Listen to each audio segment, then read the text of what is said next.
Hi everyone, thanks for tuning in and making time to attend the COVID-19 edition of the Eddie Adams workshop. It's first year online and hopefully it's last. Thank you Alyssa, Miriam, and the whole team for putting together this incredible experience. I never knew Eddie, however his stories and his legacy are unparalleled. Eddie left a huge mark on this industry with his work and with the workshop. Over the years, Alyssa has made sure to continue and transform this incredible project, providing us a springboard for our industry in training and connecting so many students to future opportunities, especially now during a time where the truth is being questioned and where we need more and better journalists. Today, I wanted to share with you my story and some of the work that has shaped my career and my life so far. I grew up on a small farm outside of Sydney, Australia.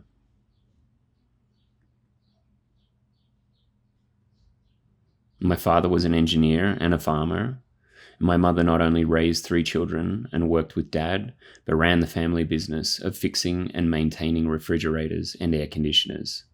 Having Ukrainian parents growing up in an English-speaking country, I never felt fully Australian nor fully Ukrainian, and my curiosity to see the world was fostered at an early age, with my father always watching documentaries and wildlife programs on TV. My mum still reminds me that it was my father's dream to sail around the world, and I think I inherited his wanderlust and curiosity.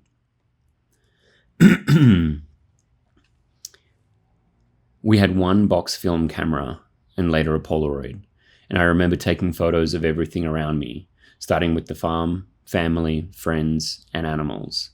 It was a way of experimenting and bottling up memories. My parents were refugees from the Second World War. Playing around the table at family lunches, I grew up hearing adults telling stories of hardship and oppression under Stalin's totalitarian regime, an uncle who died as a baby on the snow in Siberia, victims of forced deportation, and how more than 1 million were killed in a forced famine between 1932 to 1933. I guess in a way, this part of my story taught me that there are many truths. There is the history that is written by those who rule. I remember at the age of 11 watching news of the Chernobyl disaster unfold and on TV and in newspapers, and my parents telling me that there was more to the story than what was being broadcasted. I was fortunate that playing volleyball through high school and college afforded me the opportunity to travel overseas to play in Germany, Lebanon, and Indonesia.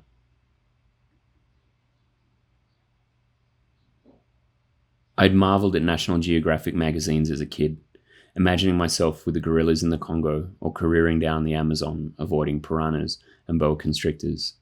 I also was an avid reader of adventure novels. It had never occurred to me that I could be a photographer. My brother had a good job in retail, and I thought maybe that's what I'm destined to do also.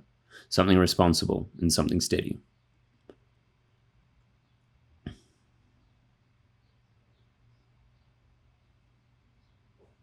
I didn't go to college to study journalism, in fact. I wasn't sure what I wanted to do with my life. I spent most of my college years focusing on sport, and after graduating university with a history degree, I started working in retail, a job my brother had got me. In 1999, my sister, my confidant, passed away abruptly at the age of 32. She was a true inspiration, and if it wasn't for her love of knowledge and her kindred spirit, I would never have had the courage to pursue my dreams, just like she did. I started photography when I was 24, before digital cameras were a thing. My path to photography wasn't straight. In my early 20s, I was adrift, and on one of my volleyball trips, I stumbled upon a World Press photo exhibit in Vienna, and I thought, wow, wouldn't that be amazing? I'd always loved photography, but I quickly dismissed the idea because that kind of job wasn't something I was allowed to do as a first-generation immigrant. I think my parents would have preferred me to be a doctor or a dentist, something that would ensure my financial stability, something that my parents didn't have arriving to Australia with one suitcase and the clothes on their back. At the exhibition, so many of the images informed and moved me. And there was something else. An Australian photographer, Craig Golding, had won that year. I was beginning to understand that there was so much more that went on behind the camera. I never really appreciated that there was someone at the end of the lens, hiking up a mountain, forging across rivers, getting shot at to take photos that I was seeing in magazines and in newspapers. At the start, I tried to do everything I could.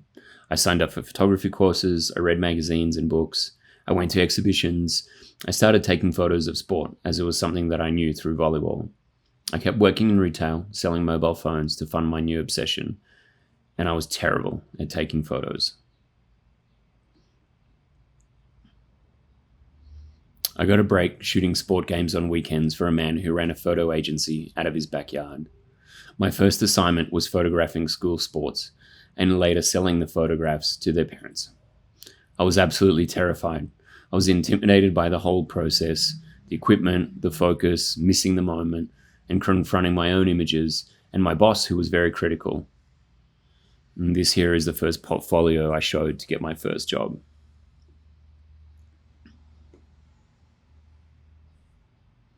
In 2000, I was meant to be developing film at the Olympic Games when an accredited photographer fell ill and I wasn't able to make it, and they weren't able to make it. I begged my boss to let me shoot, and he did, which I think he would later regret. I did a terrible job. From 20 to 30 rolls of film per day that I would shoot, the editors would scan in only 4 to 6 of my images from a day's shooting. I was chopping off heads, I was missing the action, but for me, I was just happy to be there because I was at the Olympic Games. One night at the bar, and after a number of drinks, I cornered Olivier, one of the talented French photographers who we were working with at the time. Olivier, I needed to know, what is the secret to become a good photographer? I remember him leaning forward and saying, Daniel, you have to work hard. There are no shortcuts. I remember nodding my head and giving him a blank look, waiting for more. But that was it. I had expected something like follow the light, shoot on Fuji Velvia film, buy this camera or that camera. I felt robbed. It was only years later that I would come to understand what Olivier meant by those words. He meant the only way that I could ever become a good photographer was by working hard every single day, every assignment. The frames were not going to magically present themselves and fit into my frame. I had to chase them. I had to have early starts and late nights. There were no shortcuts. So I persevered, and slowly, very slowly, my images got better. Working for a small agency meant you got to be at some of the big events and work shoulder to shoulder with some of the best sports photographers in the world. At the end of the games, I kept hassling them and asking them to look at my photos to get feedback. Many were very kind with their time and gave me critique that was honest and harsh. Daniel, I like that photo, but I don't think that's your best work. After 2 years of building my folio with a small agency, I presented my work to an editor at Getty Images. He'd seen some of my work published and decided to give me a chance. I nervously started working as a freelancer with Getty in 2002. I tried harder and harder and kept on saying yes to all assignments that came my way. More experience, which meant more mistakes and more critique. It was the fear of failure that always propelled me forward. Photographing sports was a great way for me to learn the technical aspects of photography. Clean backgrounds, studying the sport, the personalities, how they moved, what they were likely to do if they celebrated or lost, how to anticipate moments and freeze the action, all of which I experienced failure in. There were successes too, however, it was the misses that stuck the most. Just like this image here of Leighton Hewitt. He jumped out of my frame and I chopped off his leg. In 2004, at the age of 28, I decided to take a year out to travel. My plan was to travel and let editors know where I was to shoot assignments. I also had the opportunity to photograph the Athens Olympics, having coordinated with my Getty editor before I left. After the Olympics, the London managing editor thought I might be a good fit for their news coverage in the UK, and they offered me a staff position starting in 2005 after at the end of my travels. Until then, I had been a sports photographer, but I knew that sports could not curb the curiosity I had for seeing how people lived around the world and the issues they faced and what impacted them. On one of my first assignments in London, I got lost and arrived 3 hours late. I remember thinking that I was not cut out at all to be a news photographer. How do photographers know what to cover and how to cover it? I found my once again completely out of my depth and anxious and nervous, but I kept on trying. Over the years, my focus shifted from sports to news, and my yearning to cover more stories developed. In 2006, I pitched a story to visit Chernobyl ahead of the 20th year anniversary of the disaster to find villagers still living in a highly radioactive exclusion zone, undaunted by the radiation and refusing to leave because of their connection with their homeland. I was also sent to Iraq to embed with the British forces and to cover the trial of Saddam Hussein. I watched and photographed as Saddam vehemently denied any wrongdoing against the Kurdish people.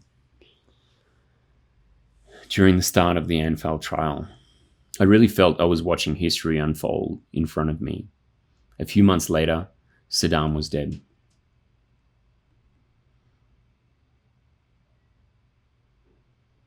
In 2007 would be my first trip to Pakistan to cover Pakistani politician Benazir Bhutto's return after a period of self-exile. She was greeted by thousands of supporters. It would be later that day that I raced to the hospital to cover the aftermath of a bomb blast that targeted the same parade and killed 143 people. I remember standing there in the hospital in Karachi amongst bodies strewn all over the floor and being overcome by emotion. I was crying, paralyzed, and I couldn't move. At that moment, I distinctly remember questioning myself. If I wasn't taking photos, what was my purpose there? I wasn't a medic. The only thing I could do was keep on shooting to document what was happening in front of me.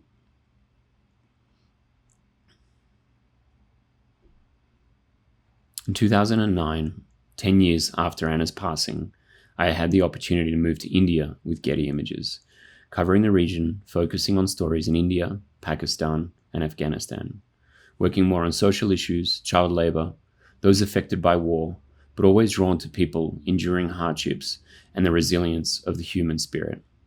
At that moment, I felt like I was finally starting to do what I'd set out to, which was to make photographs that resonated and inform people. But this realization only came with time as my skills and experience developed.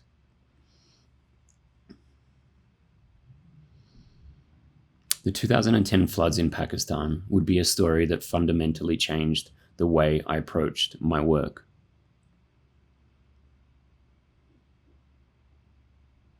The floods had devastated the whole country, from the mountainous north to the plains in the south, killing hundreds and displacing over 3 million people.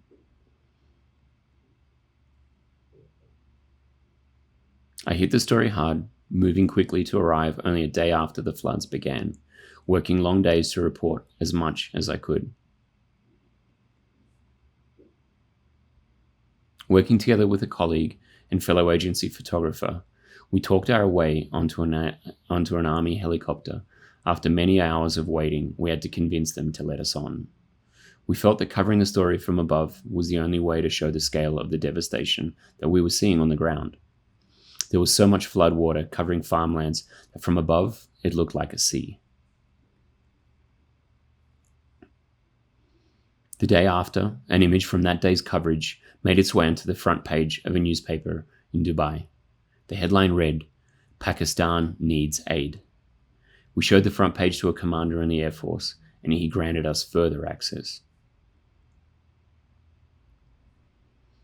Over the following 6 weeks, we waded through floodwaters, photographing from the top of the country to the bottom, trying to capture the desperation and devastation that left so many people homeless.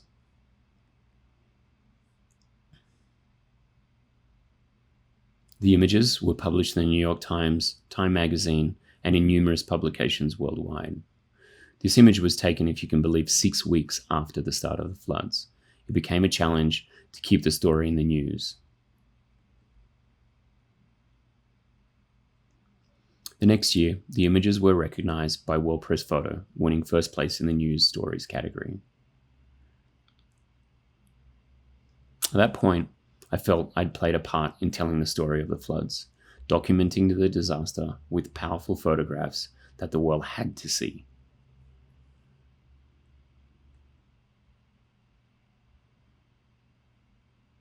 At the World Press Photo ceremony, Kira Pollack, who was at Time magazine, and photographer David Burnett asked me about the background of one of the photographs in the story. Who are they?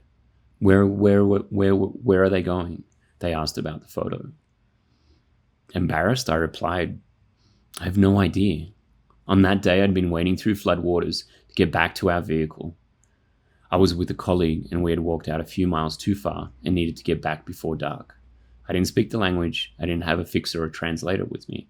But why didn't I stop to try to communicate or ask them anything in my broken Urdu? Instead, I photographed and I kept on walking. You should go back and find them, they both said. I felt an overwhelming sense of guilt come over me. I'd taken these photographs, but I didn't know who these people were in my photos and what was happening. Feeling ashamed that I didn't know their story and trying in a way to make amends, I pitched the story to my editor to go back to Pakistan a year later. I had no idea of how to find them except to set off with some notes, some of my Google Map coordinates that I'd saved from the previous year, and working with a local journalist, Asim Tanvir. It took days of pulling over to the side of the road to show people printed photos, going to marketplaces, small chai stalls, and then one day we got lucky.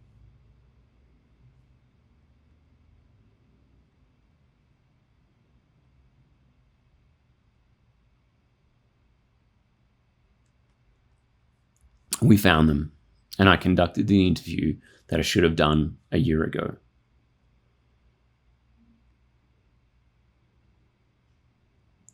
I found out it was Mouin Ibrahim, who was 10 at the time, and his grandfather Ghulam Qadir, on that evening a year before, were walking back to their family home to find out that it had been destroyed by floodwaters. I took this photo as a juxtaposition, producing a series of before and afters, but I think knowing that the significance was more in the interview and the story of Mouin and Ghulam, and that was the most important thing. I felt that the next step of my growth that I needed to become a better journalist in order to become a better photographer. And to do so, and to do the stories justice, I needed to truly understand what the people in my photographs were experiencing in order to best tell their story. And this could only be done by immersive reporting and spending time connecting with people. Spurred by this new revelation in 2013, I took another leap of faith. I left a secure staff job to go freelance. I wanted to work more on long-term projects and to be able to spend the time necessary to tell the stories in depth. Over the past year, I had made a conscious effort to start networking and building relationships with editors in the industry. And that led to an opportunity to work for the New York Times with some of the world's most talented journalists.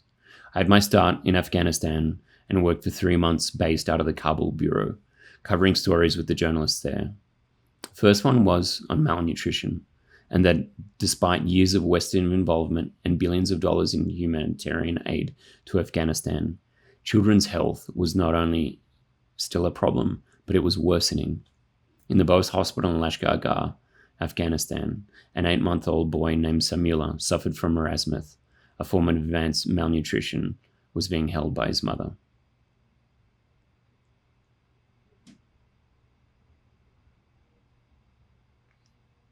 Adan Khan, 45, smoked heroin in his stone shelter in Herat, a story on the surging drug epidemic in the western state bordering Iran. Mr. Khan had left his wife and 7 children to work in Iran and came back an addict and was too embarrassed to return home. I was also sent to Nepal to cover the aftermath of the 2015 earthquake. Here a husband and wife were regathering possessions after their home was destroyed. I'd spent time in Kathmandu covering the impact of the quake there, but I wanted to see what was happening in remote villages in the mountains. A colleague and I once again convinced authorities to allow us onto a helicopter that was doing aid missions to remote villages, and we came across this scene of Bishnu Gurung as she and the village mourn the loss of her 3-year-old daughter Regina after her body was recovered from rubble of their family home after a 13-day search. Working with journalist Azam Ahmed, we covered the fight for a strategic highway in Afghanistan.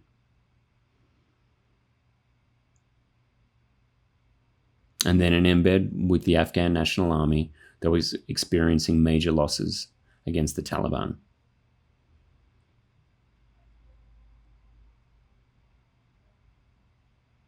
I also had the opportunity to travel to Antarctica for a story on how countries were rushing to assert greater influence there, with an eye not just toward the day protective treaties expire, but also for the strategic and commercial opportunities that exist right now.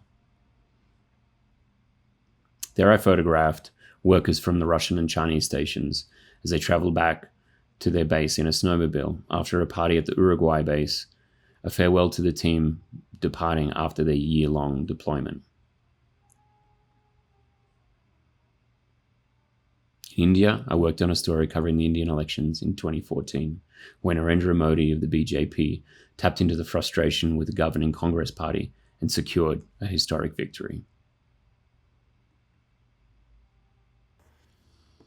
In 2015, I'd been following the spread of Ebola in the news. This virus could possibly have impact on all of us.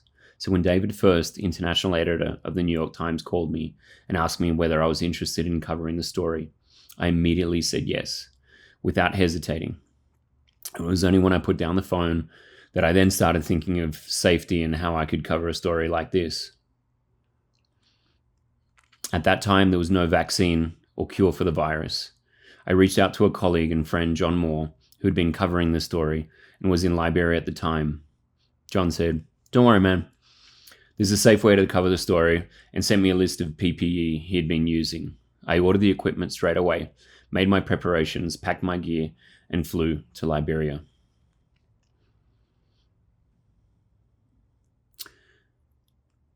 When I landed, John took me to the MSF Ebola treatment facility, and I watched for hours as the medics worked to disinfect each other. I learnt of the risks and the precautions they were taking.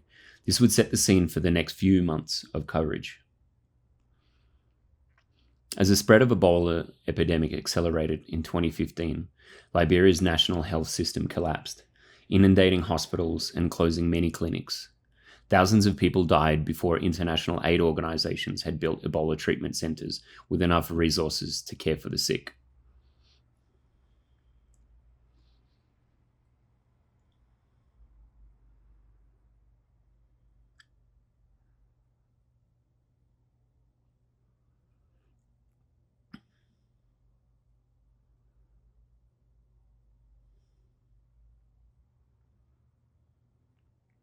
Liberians watched as healthcare workers in hazmat suits carried away their loved ones for burial or cremation, a practice foreign in Liberia, Sierra Leone, and Guinea, and traumatic for surviving family members.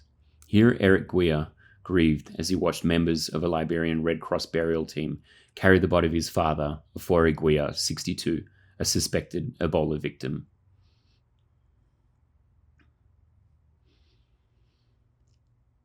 Here, members of a Liberian Red Cross burial team removed the body of suspected Ebola victim Lorpu David from her family home.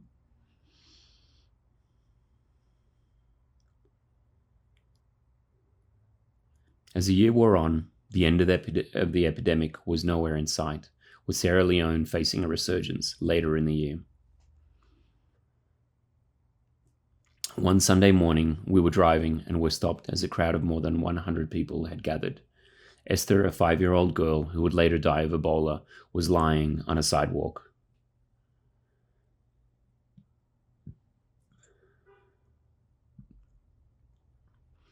The crowd watched at a distance on the other side of the street, many too afraid to get too close. New York Times journalist who was working with Nori Onishi started interviewing, and I cautiously started photographing. Over the next 2 months, we reported on how Ebola ripped through this one single family. We watched firsthand, reported, and witnessed it being passed from one relative to another as they cared for each other. This in turn creating rifts and arguments when they started blaming each other for the spread, tearing the families apart. Most of the people who died in the epidemic died at home in the presence of their families because of the acute shortage of Ebola treatment centers. This would be a 103-day assignment over a 5-month period.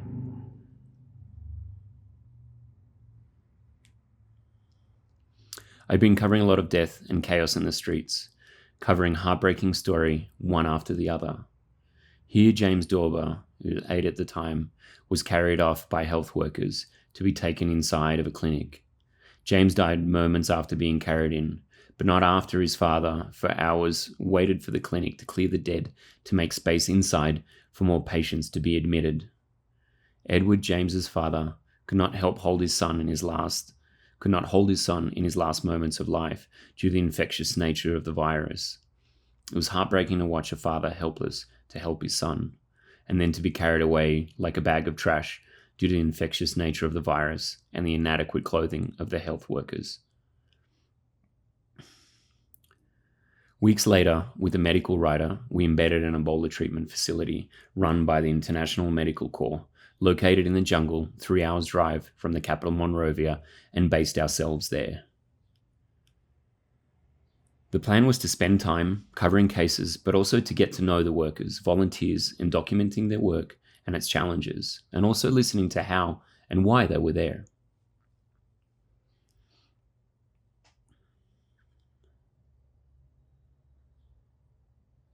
We also got to know the patients too. Here, Ebola survivor George Bean takes care of his son William inside of the high-risk ward. George, on the day he was being released Ebola-free as a survivor, was told that his family members were en route to the ETU with symptoms of Ebola. His wife and their 6-month-old baby tested negative, but William, their 5-year-old, tested positive. George, now being immune to the virus, went back inside to care for his son, walking him every morning to make him stronger, just as he had done every day to overcome the virus. A few days later, unfortunately, we learned that William had passed away.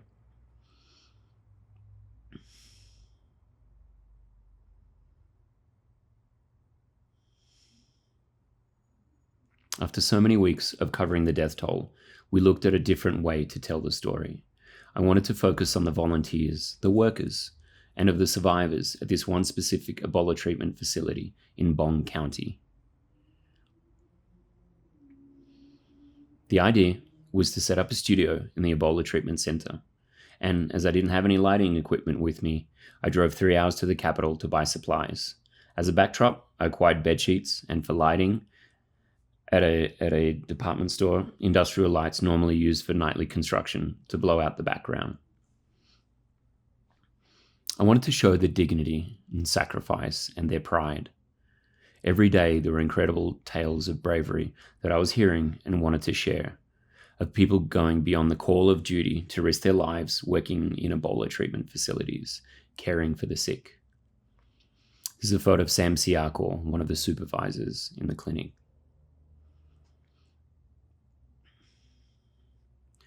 I interviewed and photographed over 30 people to record their backstories and to learn more. Here, James McGill started working at the treatment center, compelled to work to help his country fight against the epidemic, despite his family's best attempts to stop him.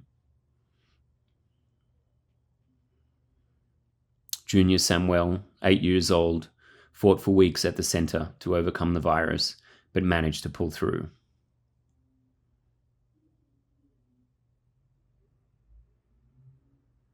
Paris Mamanye, a nurse from Kenya, talked about the need to connect with people while wearing all the PPE the medics had to wear, and the need to give the patients hope.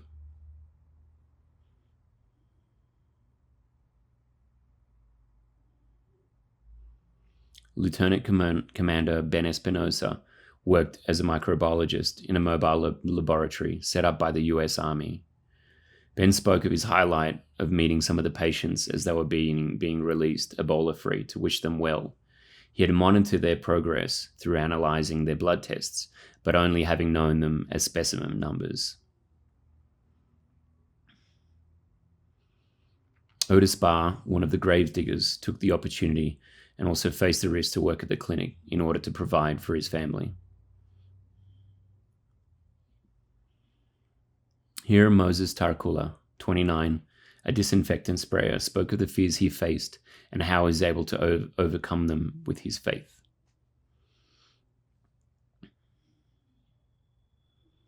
When the images published in the New York Times in print and online, there was a massive reader response. I felt it gave the readers an opportunity to connect with the workers and volunteers who were risking so much during a time when there was so much stigma over the virus.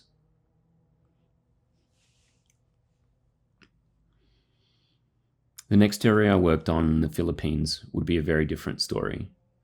I'd read the news of the Philippines presidential candidate's call to kill all drug users ahead of his election, but I didn't see a lot of coverage on the story. I saw images of bodies in the streets and thought to myself, how could this be happening? I pitched the story to my editor at the New York Times and was assigned shortly after.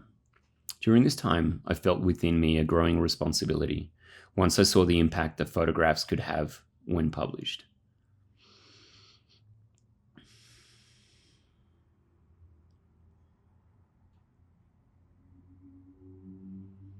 Over the course of 35 days in the Philippines, I watched how the so-called anti-drug campaign of the country's president, Rodrigo Duterte, became an assembly line of state-sanctioned murder. We joined the police on numerous stings. We also went out on our own to places where people were killed or bodies were found. The relatives and neighbors we met in those places often told a very different story from what was recorded in official police accounts.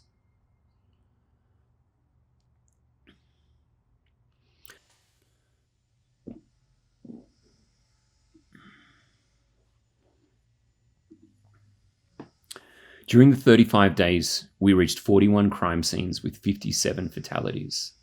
As soon as we got to one crime scene, another one was developing. There was no time to stop, but I realized that we needed to take a step back, to slow down in order to get to know the people, interview them in order to truly understand and to report what was happening. It was not just about all of the crime scenes. It was about the people that were enduring these atrocities, whose deaths would just form part of a statistic. And if we ran from crime scene to crime scene, we would never be able to really understand what was going on.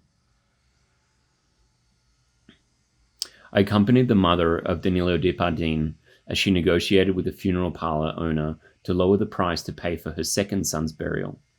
Her both sons were killed 2 weeks apart under Duterte's drug war.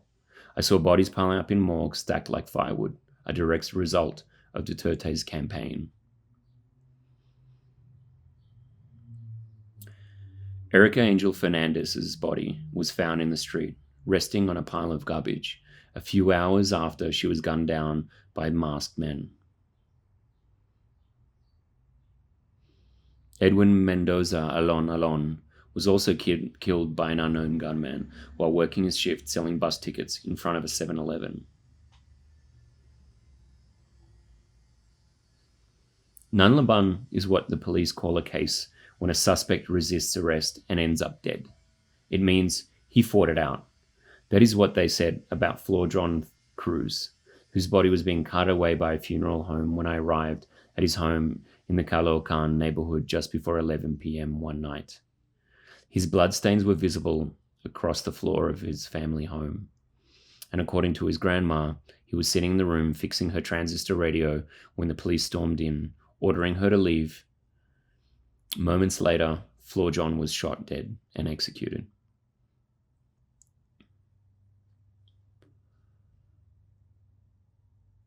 I worked days and nights with a group of dedicated Filipino journalists.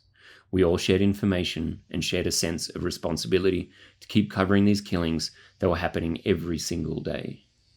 We felt that if we weren't out covering the killings, then they weren't being acknowledged or reported on, and would become just one more police statistic. With local journalist Rica Concepcion and our driver Rodney Ramos, we spent time with families to unearth their backstories and documented numerous contradictions in police accounts. We also attended many wakes and funerals that families could neither afford nor bear.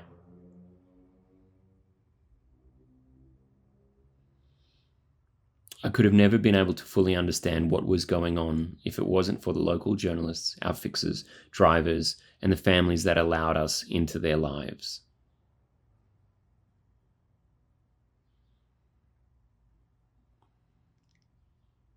Six-year-old Jimji screamed, "Papa, Papa," at her father's casket, unwilling to leave his side.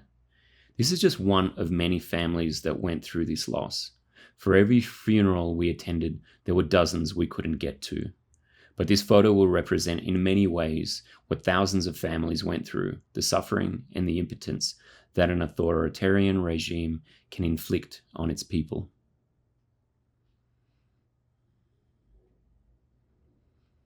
Jimboy Balas's tortured body was found under a bridge weeks after men dragged him from his home. Whether Jimboy was guilty or innocent is irrelevant in Duterte's war.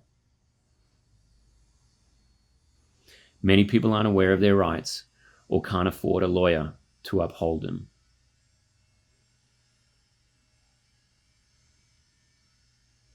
Sometimes the impact that our photos will have is not very clear, but our job as journalists is to be there, to document, to help people in telling their stories, providing a platform that one day could help them get the justice that they deserve.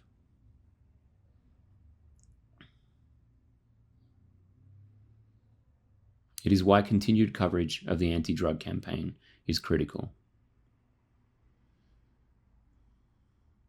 So we can demand an end to this bloody cycle that, according to the Philippine police, has killed 5,500 people, where human rights organizations claim at least 27,000 people have been killed to date. Last February was Anna's 20-year anniversary since her passing, and since my embarking on my photography career. Over this time, I feel like I've learned many things, yet the more experienced I get, I feel that there is so much more to learn.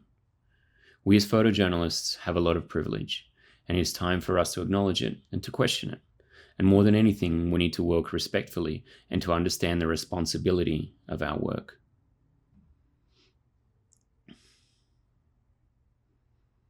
In this line of work, maintaining and forging relationships is fundamental. All of the work we do comes at one cost or another. I want to acknowledge the fact that we can't do this type of work on our own. It takes a whole team of people to be able to produce the work we do. From family, friends, colleagues, drivers, fixers, translators, researchers, journalists, photo editors, copy editors. It takes a team. I want to acknowledge and recognize the vital support that they all provide and the importance of each role.